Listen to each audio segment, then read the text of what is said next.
Hello everyone, I'm going to talk to you today about what the Anachronism Photoshop project is. So first of all, what the heck is anachronism? Anachronism is when something or someone is not in its correct historical or chronological time period. So what you see on the screen here, this is a painting from Michelangelo's Sistine Chapel, done hundreds and hundreds of years ago. And then we have a photograph of a cat in a silly pose that's, from a meme, a current meme, put into the Sistine Chapel. So that's an example of something from a current time period put into an ancient or long ago done painting. Here are a couple others. Can you spot them on the left? We have a old painting, Japanese painting. But if we look closely, we can see that there's an iPad sitting on the table. So juxtaposition, something out of time. On the right-hand side, from a time period when people were, working in the fields, picking wheat or chaff with their hands. But we can see in the background there is an airplane flying. There are also wind turbines and a sort of modern-looking tractor. So that's like combining two different time periods. What did the artist here do to make the object look like it blends with the paintings? Because it's one thing to just sort of copy and paste a current object like a cell phone or something into an older painting, but how do we make it look good? So on the left-hand side, we can see that the colors have been shifted to make the colors look pretty good. They've also done an excellent job of cropping out that Snickers. They've also put a filter on it to make it look like a painting. Here, this one is quite skillfully done. They actually added a hand, put a painting filter on it.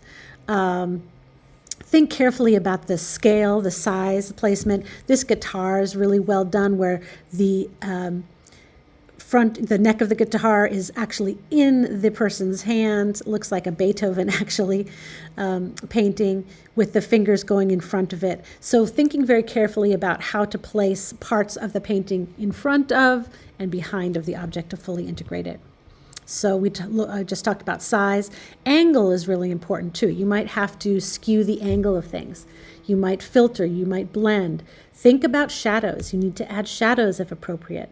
And then tone and brightness. And we'll be talking about how to do these things in Photoshop. What Photoshop tools would you use to make it look like the hands are typing on the laptop? So right here, the hands aren't really placed very well, are they? What I would do is I would select the hands, use the transform tool, and skew them slightly so that the fingers are sort of moved around to the more correct orientation. You might even trim some of the fingers, by deleting some of the fingertips to make that angle more accurate. What two things did the artist do to blend the cat into the painting? So you can see on the left-hand side we have that cat instead of the girl.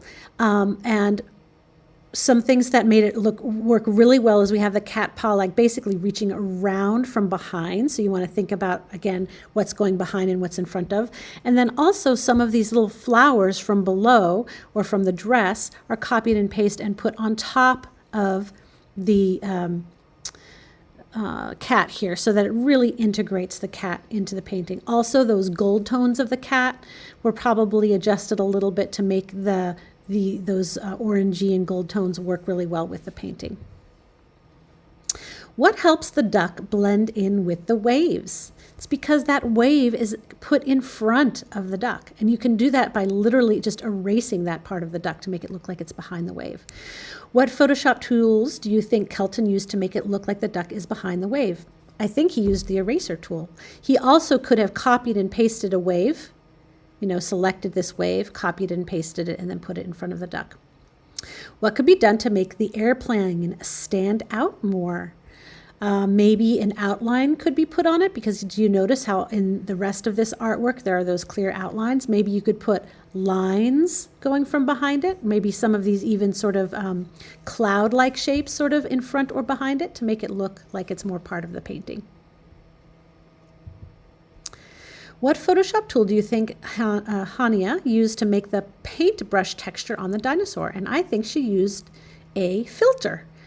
You could just select the dinosaur, go to the filter gallery, and find the oil paint or a texture of the canvas texture. That would also probably work well. Here are a couple other student examples. I think that probably could have taken a little bit of that wave and put it in front just to integrate that a little bit more, but I like the sense of humor. Maybe putting a filter on this of like a cutout filter so it looks a little bit more like the painting style. This one has a little pet hiding in the flowers. So by all means, you can use photographs that you have taken to add to your painting. You don't have to find these things online. You can use your own photographs. I think that's even better if you can. And then talk to your instructor. If you have a vision, but you're not exactly sure how to make it work, we are here to help.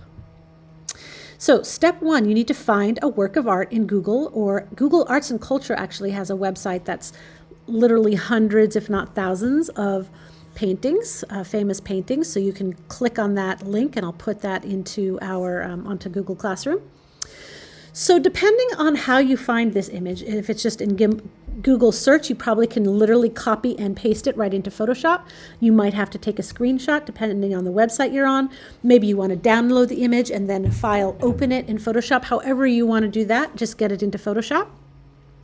Then find a photograph online or take one yourself of a contemporary object or a pet or something like that. Bring it into Photoshop, either by copying and pasting it or opening it and copying and pasting from one tab to another. And then start using your transform tools, your filters. Content aware is going to look great in some cases here. All kinds of other techniques. And again, talk to your table mates, talk to your teachers, and we will make these look good. And just a reminder, these are Photoshop assignments, not just tutorials. So tutorials, we're a little bit more lax about, how well you did it, just sort of credit, not credit or no credit. This we're going to be looking at a little bit more carefully. These we expect you to do your best on and make them look as good as you possibly can. Have fun.